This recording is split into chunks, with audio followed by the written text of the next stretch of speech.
As a little introduction, my name is Michael Botto. I was here at the Waldorf School for 9 years, and I spent a year in kindergarten here where I met one of my best friends to this day, and I graduated in 2005. And I'm very happy they let me come back up here after how many times I got sent to the office. I would ask if you could hear me in the back, but I know I was loud enough while I was here, so it should be fine. So after I graduated from the Waldorf, I went to high school at St. John's Prep in Danvers and graduated as an honor student and Spanish honor student.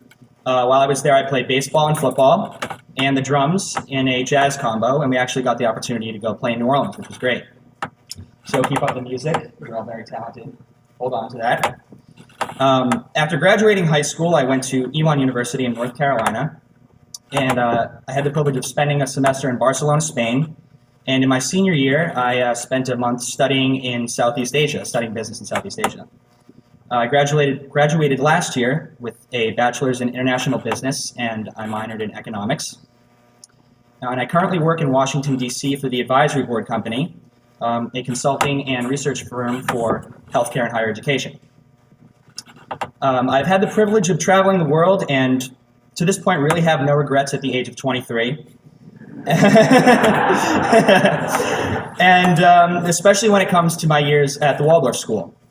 And I don't think that I would have lived my life as fully as I have without this education. 23 might sound old to you now, but when you're my age and you still feel the age that you do right now, it's quite an experience to be up here.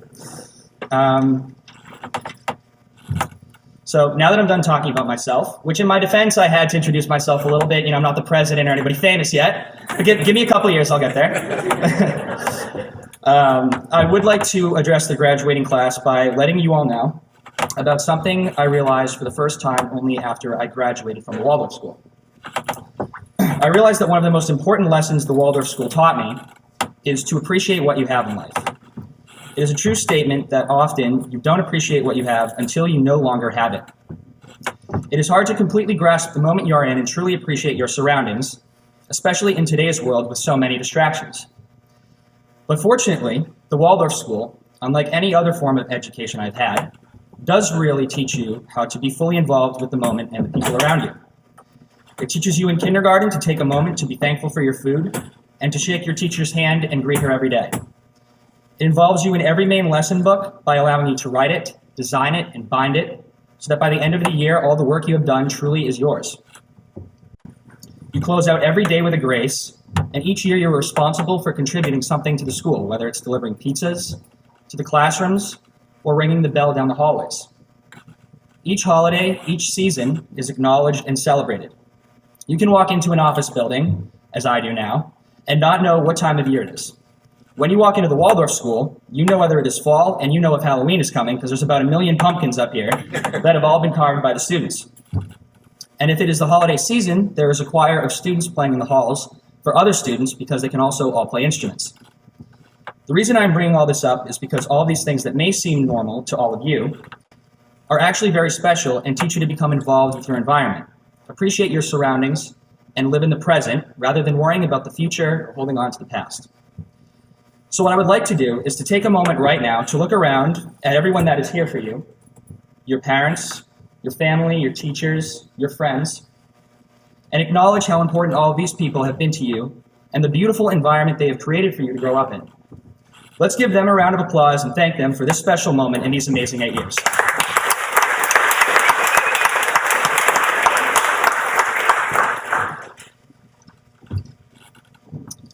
So now, this is not to say the coming years won't be amazing too, and you should be very excited that you are graduating and that you are no longer children.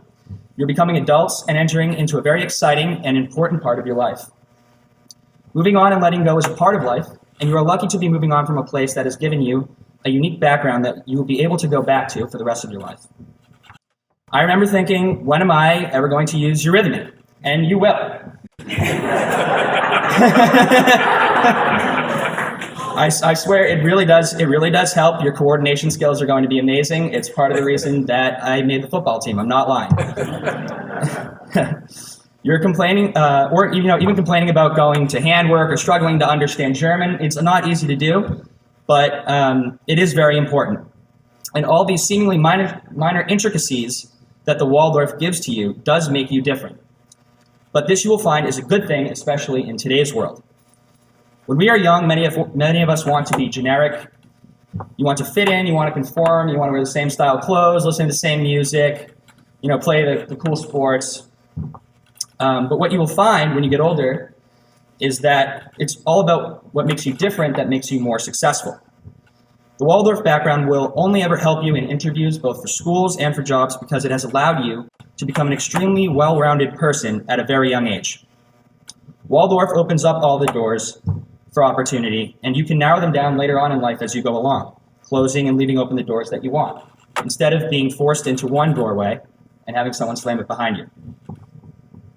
It is very rare that you, a graduating class of 8th graders, are able to play an instrument, read music, and have performed on stage in plays and in musical performances since you were in 1st grade. Without even realizing it, you have built a confidence and a presence in front of an audience that is not only useful in the arts, but is crucial to have in any aspect of life. Your exposure to 2 languages, German and Spanish, since 1st grade puts you very far ahead of other students your age and gives you a strong ear, enabling you to become fluent later in life. And I encourage all of you to pursue a language in high school because, especially with the way our world is going, it'll be very important to be able to speak more than one language. By taking handwork and woodwork class, you have all developed the virtue of patience and a keen attention to detail that is crucial in any job you may have in the future and will be very important in all of your work in high school. Painting has taught you to think outside of the box and create beautiful and complex picture out of only 3 colors. The fact that you were allowed to run around freely in the woods at recess twice a day and create your own games with your classmates without any imposed structure has allowed you to develop your imagination and learn your own boundaries. The Olympics in 5th grade demonstrated what it means to show true sportsmanship and competitiveness with your peers from all over the state. Your field trips and 8th grade trip taught you how to be independent and that there are different ways of life out there and that the world is a big and beautiful place that needs to be explored. Most importantly, you understand what it means to be a part of a team and to develop very strong, close relationships with your peers and with adults. For example, with your teacher here, Miss Neva, whom you have spent 8 years like I have, and to whom you will be grateful for the rest of your life like I am. All these wonderful and invaluable lessons you have learned are the essentials for a successful life. And you really already have them, and you are so far ahead of the game because these are widely overlooked in many of our education systems. There is plenty of time to sit down at a desk and cram facts into your head and learn calculus and write really long history papers and read really long, boring books about American literature in high school. That's where you're supposed to do that work. So get ready. And you are not behind because you were not forced to do math homework every night and be an expert reader by 1st grade.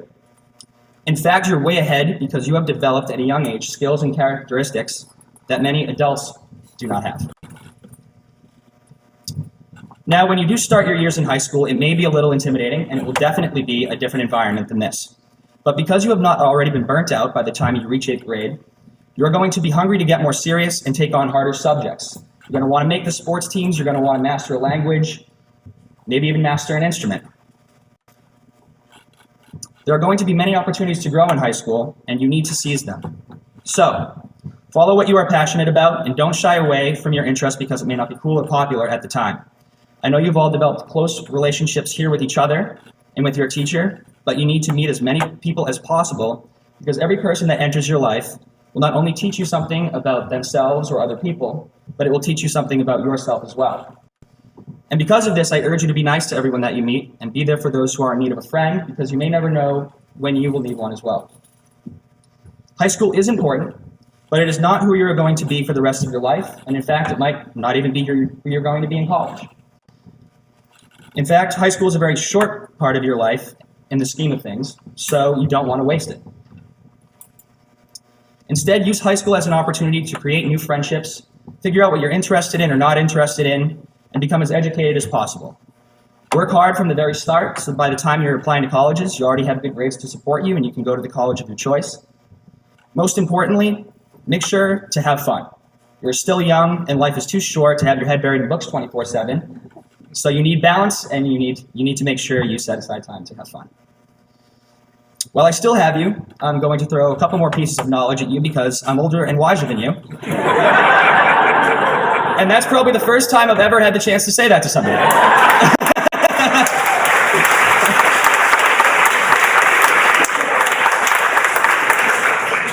So, be nice to your parents. They do more for you than you understand right now. When you're at dinner, put away your cell phone and enjoy the company of the people you are with. Nobody cares who you're texting. Be present in the moment. Develop a firm...